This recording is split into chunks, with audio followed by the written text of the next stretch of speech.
আজকে দেখি তোরে মসজিদে দেখলাম না, আজকে রোজা রাখছো? আরে রাখছি, কিন্তু মসজিদে যাই নাই, ভালো লাগতেছে না। কি কস, রোজা রাখছো মসজিদে গেলি না, নামাজ পড়লি না? কি ব্যাপার? ভাইয়া এখানে দাঁড়িয়ে কথা বলতেছে কেন? হ্যাঁ, নামাজের সময় হয়ে গেছে, আজান দিছে, অথচ এখানে দাঁড়িয়ে দাঁড়িয়ে ফ্রেন্ডের সাথে গল্প করতেছে, তাই না? নামাজ পড়বো কেমনে? নামাজ পড়তে মনে চাইছিল, একবার ভাবছিলাম যে মসজিদে যাই, পরে ওই যে ওই পাড়ার করিম আছে না, ওই করিমের লগে দেখা হইলো, পরে বললো চল একটু নি হাইটটাই। তা আমিও ভাবলাম যে ঠিক আছে হাইটটাই, হাঁটতে গিয়ে আর নামাজটা করতে পারি না।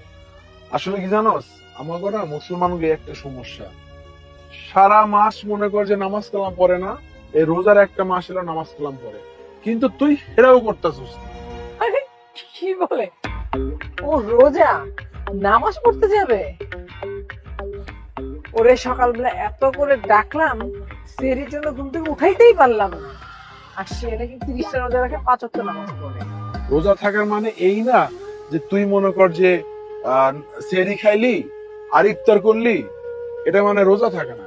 রোজা থাকার মানে হলো তোর সেহরি খায় ফজর নামাজ পড়তে হইব, জীবনের যা যা কাজ করার দরকার সেগুলো করতে হইব, জহরের নামাজ পড়তে হইব, আসরের নামাজ পড়তে হইব, মানে এক কথায় 5 ওয়াক্ত নামাজ পড়তে হইব, আত্মশুদ্ধি করতে হইব। রমজান মাস আল্লাহ মগো দিছে আত্মশুদ্ধির লেগা। আরে বন্ধু, তুই ঠিক কথা কইছস।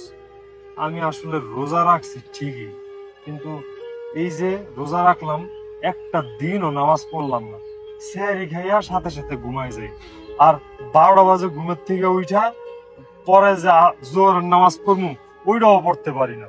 আর শয়তানের পাল্লায় পইরা নামাজ কালাম যা আছে সব ভুইলা গেছি। আর তুই তো ঠিকই কইছস, আমগো মুসলমানগো তো শুধু রমজান মাসের লাইগা নামাজ রোজা ফরজ করে নাই আল্লাহ, আমগো লাইগা তো ফরজ করছে মাসে 30 দিনই। আমগো লাইগা তো নামাজ আজীবনের লাইগা ফরজ, মৃত্যুর আগ পর্যন্ত আমগো নামাজ পড়ে যেতে হইব। আসলে আমরা মুসলমানরা এখন রমজান মাস আইলে খালি নামাজ রোজা লিয়া ব্যস্ত থাকি, আর এই বছরে একটা মাস আসে, এই মাসও আমরা নামাজ রোজা ঠিক মতন করি না। দোস্ত কথা দিতেছি তোরে, আমি এই যে আজকার থেকে সেহরি করার পর না, মাগরিবের থেকে সুন্দর মতন নামাজ পড়া শুরু করবো, একদম শেষ রমজান পর্যন্ত, সানরাইজ পর্যন্ত তোর লাগে এক লগে নামাজ। ঠিক আছে, এই কথা মনে রাখিস, কারণ আমাকে মুসলমানকে মনে করে একটা জিনিস, মরার পরে এই হিসাবটা আল্লাহ আমাকে নিব। এই বাচ্চা থাকতে আমরা যারা নামাজ কালাম হজ রোজা জাকাত এগুলা দিব ঠিকঠাক মতো, এটা আমাকে মরার পরে কব্বরে যাইব। এই যে দুনিয়া আমরা যারা মনে কর ক্ষমতার দাপটে মনে কর যখন যা ইচ্ছা তাই করতেছি, এগুলা কিন্তু বন্ধু মরার পরে থাকবো না। মরার পর আমাকে এই যে নেক আমলটা করবো, এই আমলটুকুই যাইবো। এই যে নামাজ পড়তাছি, আল্লাহর কাছে দোয়া করতেছি, আল্লাহর কাছে কান্নাকাটি করতেছি, এই যে সবটা আল্লাহ লিখতাছে, এই সবটাই মরার পর আমাকে সাথে দিব, তাছাড়া কিছুই দিব না। হ্যাঁ বন্ধু, তুই তো নামাজ রোজা পড়স, তুই আমার লাগে একটু দোয়া করিস যেন আল্লাহ আমার হেদায়েত দান করে। আসলে আমিও আল্লাহর পথে চলে যাবো, আমি আর এই আড্ডাবাজি বন্ধু বান্ধবের লগে ঘুরবো না, আজকে থেকে আমি তোর লগে ঘুরবো। দাঁড়াও, আমিও দেখাচ্ছি মজা। হ্যাঁ ঠিক কইছিস, চল তাইলে চল। আসসালামু আলাইকুম ভাইজান। ওয়ালাইকুম আসসালাম। কিরে বোন, তুই এখানে কেন? হ্যাঁ, তুমি এতক্ষণ যে বয়ান দিলে না, সে বয়ানগুলো আমিও শুনছি, ভাল লাগছে শুই না, কিন্তু তুমি যে বয়ানগুলো দিছো, তুমি সেই বয়ান মানো নিজে? এই যে ভাইয়া, আপনার যে এত সুন্দর সুন্দর কথা বললো না, ওর কাছে জিজ্ঞান্ত ও এক হপ্তাহ নামাজ পড়ে কিনা। আপনার তো সুন্দর করে বললো মাসে 30টা রোজা রাখে, 5 ওয়াক্ত নামাজ পড়ে, ও একটা রোজা রাখে না, এক ওয়াক্ত নামাজ পড়ে না। এই যে আজকে সকালে আমি ডাকতে ডাকতে আমার গলাটা ব্যথা হয়ে গেছে, তাও ঘুম থেকে উঠে নাই। রোজা রাখা তো দূরের কথা, এই যে একটু আগে ঘুম থেকে উঠে গেছে। আইসা মনে হয় আপনার এত সুন্দর সুন্দর বয়ান দিয়েছে। তুই যে এতক্ষণ ধরে বয়ান দিলে, তুই কি জানিস আল্লাহ কি বলছে? আল্লাহ বলছে যে বয়ান দেয়, যা বয়ান দেয়, সে যদি সেই জিনিসটা পালন না করে, হাসরের দিনে তার কিন্তু বেশি বিচার হবে। অথচ তুই সুন্দর সুন্দর বয়ান তো দিলি, লেকচার তো দিলি, তুই তো তার একটাও মানিস না কেন? হ্যাঁ, এইরকম কেন করিস তুই? সে বন্ধু সে, আমি হয়তো রোজা রাখছি, নামাজ পড়ি নাই, কিন্তু তুই তো রোজা অবস্থায় নামাজ পড়স নাই, অথচ আমারে কতগুলা কথা শোনাইলি। আপু তো যা কইতাছে তা তো মনে হইতাছে সত্যি কথাই কইতাছে। আসলে বন্ধু হয়েছে কি, সকালে ওর সাথে বাসায় আমার ঝগড়া লাগছিল, এই জন্য ও তোর কাছে আমারে ছোট করতেছে। এই থাম থাম হারামজাদা কোথাকার, এত বড় মিথ্যা কথা কইলে তোর বিক কাটলো না? হ্যাঁ, তুই না হয় রোজা রাখিস না, তুই না হয় নামাজ পড়িস না, আমি তো রোজা রাখি, আমি তো নামাজ পড়ি। আমি রোজা রেখে নামাজ পড়ে মিথ্যা কথা বলবো? এই ভাইয়া, আপনি না ওর একটা কথা বিশ্বাস করবেন না। আপনার না বন্ধু, আপনার বন্ধু ভালো না খারাপ সেটা আপনি বিচার করবেন। ও যদি ভালো না হয় আপনি ওর সাথে আজকে থেকে আর মিশবেন। ঠিক আছে বন্ধু, থাক আমি গেলাম। আপু আসসালামু আলাইকুম। ঠিক আছে ভাইয়া, যান। শোন, তোরে না আমি আজকে তোর বন্ধুর সাথে অপমান করতাম না। কেন করলাম জানিস? কারণ বাসায় আব্বা আম্মা আমি তোরে এত করে কই, তাও তোর লজ্জা হয় নাই। এখন তোর বন্ধুর সামনে কইলে তোর যদি একটু লজ্জা হয়, তুই যদি একটু ইমান আমাদের পথে আসিস। ভাই, আমাদের তো একদিন না একদিন মরতে হবে, তাই না? উপরে আল্লাহ আছে।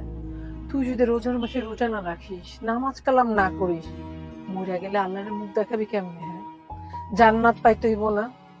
আল্লাহর নাম নিতে হইব না? ভাইটা আমার, ভালো হয়ে যা, অন্ত রোজার মাস থেকে শুরু কর। আজকে নামাজটা পড়ে আয়, কালকে থেকে রোজা রাখিস। আচ্ছা ঠিক আছে বোন, আমার ভুল আমি বুঝতে পারছি, আজকে থেকে আমি 5 ওয়াক্ত নামাজ কালাম পড়বো। এই তো আমার লক্ষ্মী ভাইয়ের মতো কথা। যা, তাইলে তুই এখন ভদ্র ছেলের মতো মসজিদে নামাজটা আদায় কর। আচ্ছা ঠিক আছে, তুই বাসায় যা।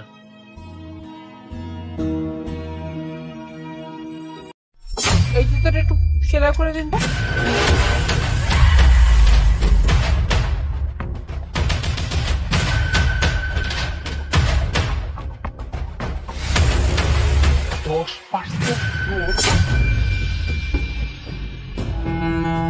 ও আচ্ছা, ম্যাডাম তাইলে এই টাকাগুলা তার স্বামীর কাছ থেকে চুরি করে নিয়ে আইছে। মোনা, কি করতেছো? কতক্ষণ সময় লাগবে? আমি তো ভাইয়াকে জুতা সেলাই করতে দিয়ে দিছি, এখন ভাইয়ের কতক্ষণ সময় লাগবে আমি কি করে বলবো? ম্যাডাম হয়ে গেছে।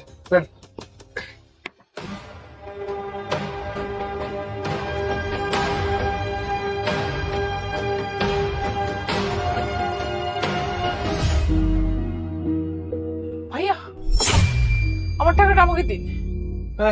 কিসের টাকা?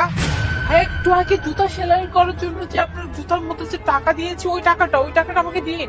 ম্যাডাম, আপনার কাছে কি কোনো প্রমাণ আছে যে আপনি আমার কাছে টাকা দিচ্ছিলেন? তারা বলছি আমার সঙ্গে না বেশি বক বক করিস না, হ্যাঁ, ফাপড় মারিস না, আমার টাকা আমার ফেরত দে। আরে মেম সাহেব, আমি খুব ভালো করে জানি আপনি এই টাকা আপনার স্বামীর কাছ থেকে চুরি করে নিয়ে এসেছেন।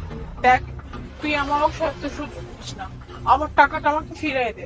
শুনেন, আমি আপনার একটা টাকাও দিব, আপনি যা করা করে নেন। কি করবেন আপনি? হ্যাঁ, পুলিশ ডেকে আনবেন, আনেন পুলিশ এখানে। শুনেন, পুলিশ যদি ডেকে আনেন না, তাহলে আপনিও কিন্তু ফাইসে যাবেন আপনার জামাইয়ের কাছে, আপনার টাকা চুরি করছেন। টাকার মুচি, তোর কত বড় সাহস! তুই আমার বউয়ের সাথে এভাবে কথা বলতেছিস, উঁচু গলায় কথা বলতেছিস? আমার কষ্টের টাকা তুই চুরি করবি, তাই না? বের কর আমার টাকা, বের কর।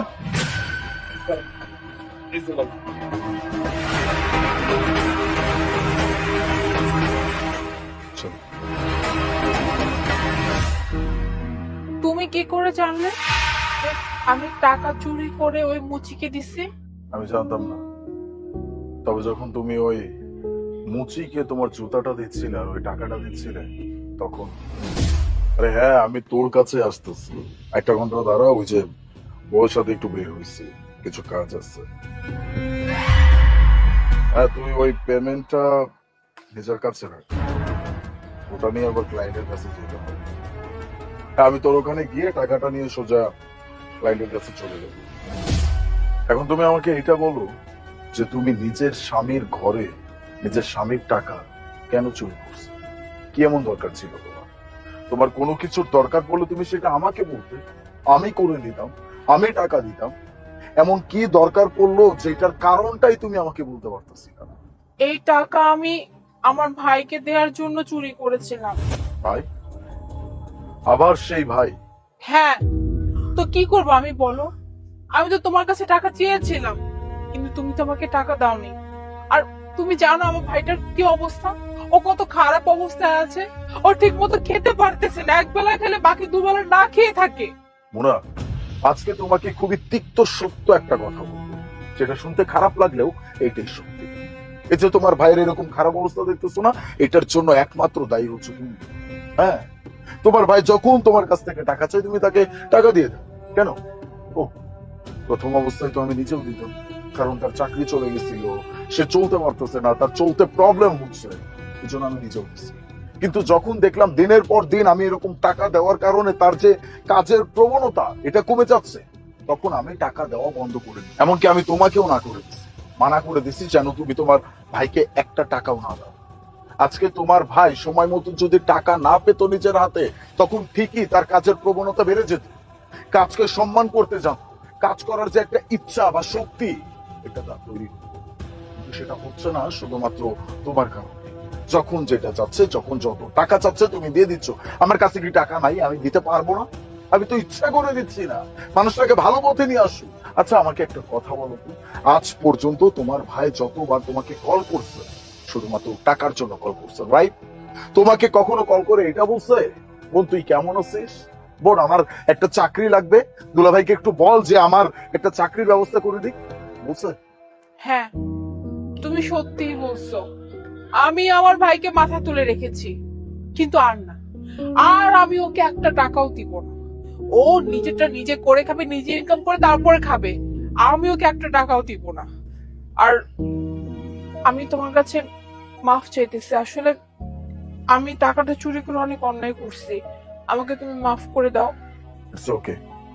আমি ওই মুচির সামনে তোমাকে চোর সাব্যস্ত করতে পারতাম, কিন্তু করি নাই, কারণ তোমার একটা সম্মান আছে, আমার একটা সম্মান আছে, আমাদের পরিবারের সম্মান আছে। এরকম কাজ আর কখনো করো না। হ্যালো আপু, তুমি দুলাভাইয়ের টাকা চুরি করছো তো? চুপ, একটা কথা বলবি না, তোকে আমি আর একটা টাকাও দিব না। তুই আজকে থেকে নিজেরটা নিজে জোগাড় করে খাবি, দরকার পড়লে কাজ করবি, যা ইচ্ছা তাই করবি, কিন্তু আমি তোকে একটা টাকাও দিব না। আর একটা কথা, আজকের পর থেকে টাকার জন্য তুই আমাকে আর একটা বার কল দিবি না।